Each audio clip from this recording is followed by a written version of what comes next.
You are one. You cannot see yourself. You cannot see your unicity, not phenomenally.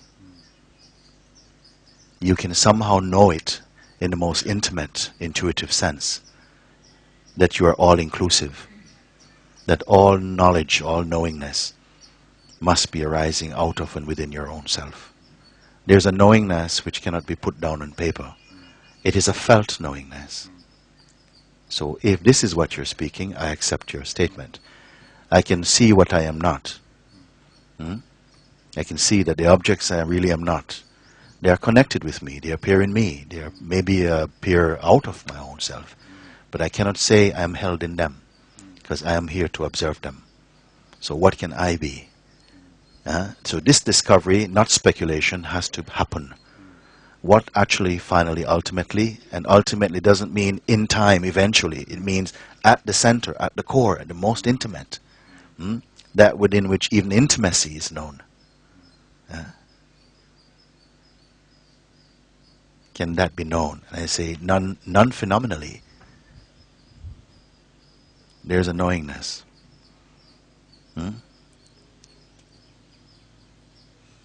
That I am that. But be careful. Something is quick to say, yes, yes, this is what I am.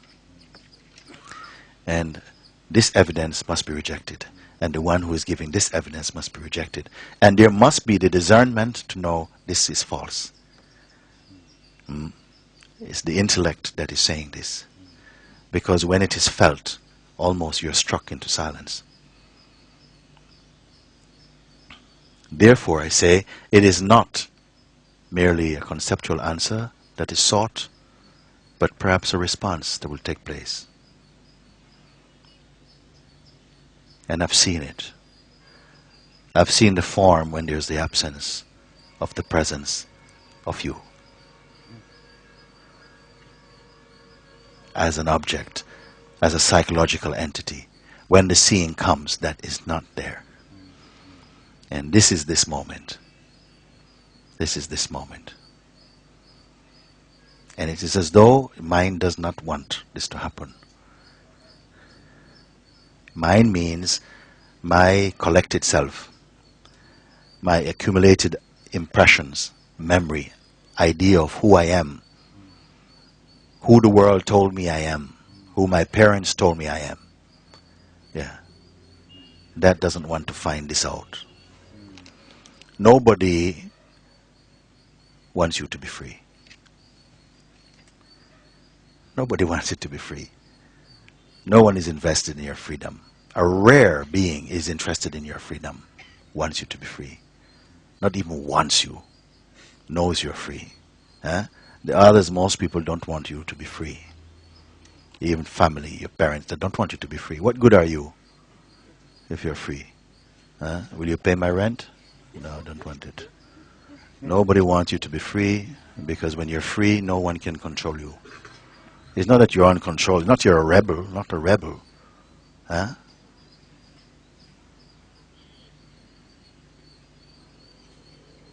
So this desire for freedom must arise from within your own being. Must be.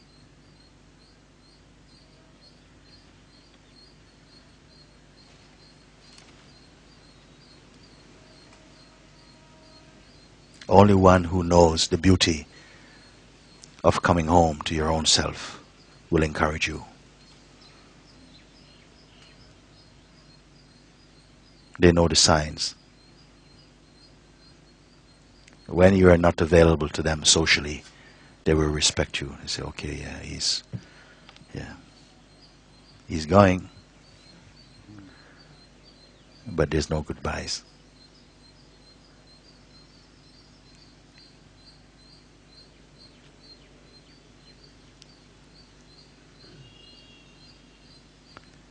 Okay.